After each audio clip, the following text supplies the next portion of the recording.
Hello बच्चों, आज मैं सुधा अस्थाना 9th क्लास के स्टूडेंट्स के लिए महादेव वर्मा जी का लिखा हुआ गिल्लू लेसन लेकर उपस्थित हूँ। बच्चों, मैं आपको ये पैराग्राफ है बच्चों, इस पैराग्राफ के अंडरलाइन जो हैं उनकी व्याख्या बताऊंगी और नीचे जो क्वेश्चन आंसर हैं उसको भी मैं आपको समझाऊंगी।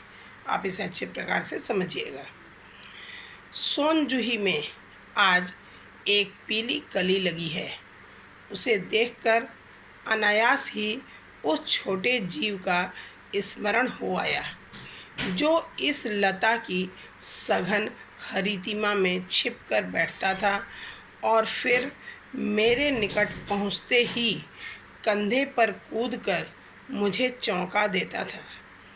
तब मुझे कली की खोज रहती थी, पर आज उस लघु प्राणी की खोज है। देखिए बच्चों, पहला क्वेश्चन है, इसमें उपरोक्त गद्यांश का संदर्भ लिखिए। यह गद्यांश है आपका, इसका संदर्भ पूछा गया है।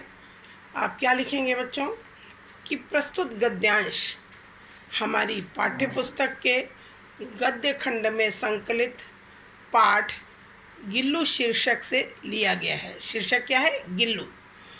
और इसकी लेखिका महादेवी वर्मा जी हैं। और कभी कभी पाठ का नाम और लेखक या कवि का नाम भी पूछा जाता है, तो भी आप इसका आंसर दे सकते हैं। पाठ का नाम गिल्लू और लेखिका का नाम महादेवी वर्मा। दूसरा क्वेश्चन है, रेखांकित अंश की व्याख्या कीजिए।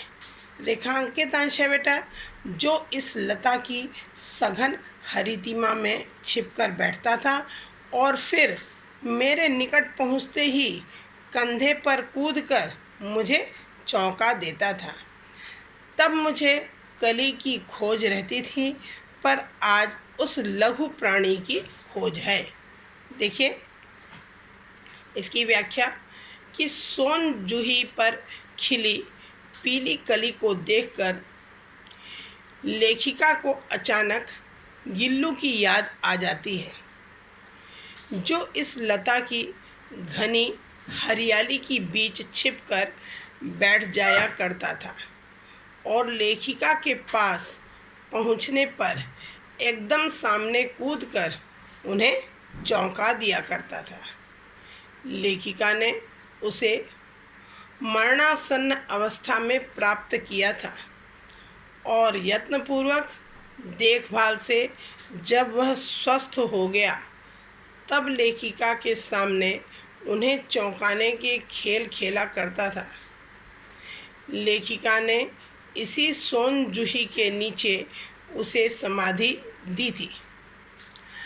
आज जब उन्होंने सोनजूही पर फिर से कली को खिलते हुए देखा, तो लगा गिल्लू ही कली के रूप में उन्हें चौंकाने आया है। लेखिका पहले सोनजूही के पास कली ढूंढने आती थी, आज उन्हें गिल्लू की खोज है। वह फिर से अपनी गिल्लू नामक गिलहरी को इधर उधर खोज रही हैं। अगला क्वेश्चन है, लेखिका को सोनजूही पर खिली पीली कली देखकर किसका स्मरण हुआ? आंसर देखिए, सोनजूही पर खिली कली देखकर लेखिका को गिल्लू नामक छोटे से गिलहरी के बच्चे की याद आती है जिसे उन्होंने यत्नपूर्वक पाला था। अगला क्वेश्चन, सोनजूही के घने पत्तों के बीच कौन छिपकर बैठता था और क्यों? गिल्लू लेखिका को चौंका देने के लिए सोनजूही के घने पत्तों के बीच छिपकर बैठ जाया करता था। और अगला क्वेश्चन, इस गद्यांश में लघु प्राणी शब्द किसके लिए प्रयुक्त हुआ है? एवं लेखिका को उसकी खोज क्यों थी। प्रस्तुत गद्यांश में लघु प्राणी शब्द गिल्लू अर्थात गिलहरी के लिए प्रयुक्त किया गया है।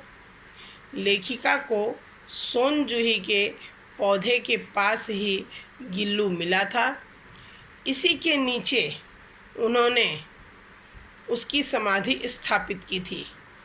आज जब सोन जूही के पौधे पर नई कली खिली तो उन्हें गिल्लू का स्मरण हो उठा और वे नई कली के रूप में गिल्लू को ढूंढने लगी।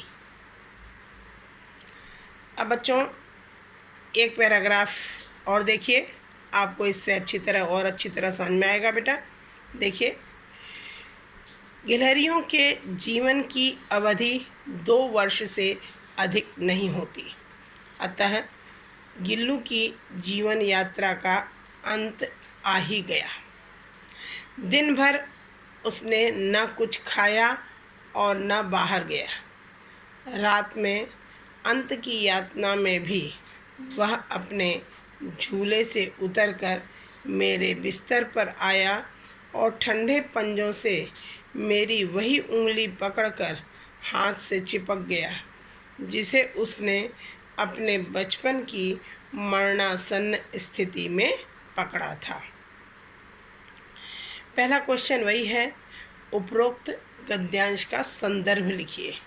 मैंने ऊपर भी आपको गद्यांश का संदर्भ बताया, आप उसी तरह इसे भी लिखेंगे। दूसरा क्वेश्चन है, रेखांकित अंश की व्याख्या कीजिए। रेखांकित अंश, रात में अंत की यातना में भी वह अपने झूले से उतरकर मेरे बिस्तर पर आया और ठंडे पंजों से मेरी वही उंगली पकड़कर हाथ से चिपक गया जिसे उसने अपने बचपन की मरणासन्न स्थिति में पकड़ा था। व्याख्या देखेंगे। अपने यातनामय अंतिम समय में गिल्लू झूले से उतरकर लेखिका के पास आया और उसी उंगली को पकड़कर उससे चिपक गया जिस उंगली को बचपन में उसने अपनी मरणासन्न अवस्था में पकड़ा था। उसके पंजे ठंडे हो गए थे, अर्थात उसकी चेतना धीरे धीरे समाप्त हो रही थी। अगला क्वेश्चन देखिएगा, लेखिका ने कैसे समझा कि गिल्लू का अंत समय आ गया है। साधारण रूप से एक गिलहरी की आयु 2 वर्ष मानी जाती है। लेखिका गिल्लू को नवजात शिशु के रूप में लाई थी और उनके पास रहते हुए उसे 2 वर्ष हो गए थे। उसने खाना पीना भी छोड़ दिया था, जिससे लेखिका समझ गई थी कि गिल्लू का अंतिम समय आ चुका है। अगला क्वेश्चन, गिल्लू ने अंतिम समय में लेखिका की अंगुली क्यों पकड़ी। गिल्लू ने अंतिम समय में लेखिका की उंगली इसलिए पकड़ी क्योंकि उसे लेखिका से अत्यधिक लगाव और प्यार था। उनकी अंगुली पकड़कर वह अपने को सुरक्षित महसूस कर रहा था।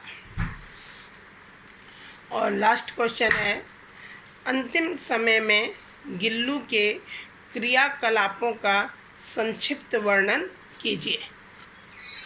देखिए बच्चों, अपने अंतिम समय में गिल्लू ने भोजन करना एवं बाहर जाना छोड़ दिया था। अपने अंतिम समय को पहचानते हुए गिल्लू ने रात को अपने बिस्तर से उतरकर लेखिका की अंगुली को उसी तरह पकड़ा जिस तरह उसने बचपन की घायल अवस्था में लेखिका की अंगुली पकड़ी थी, जैसे शायद वह उससे पुनः जीवन प्रदान करने के लिए कह रहा हो। ठीक है बच्चों, आपको ये दोनों पैराग्राफ अच्छी तरह समझ में आ गए होंगे, और अगर आपको समझ में ना आए हों तो मुझसे आप फिर से पूछ सकते हो।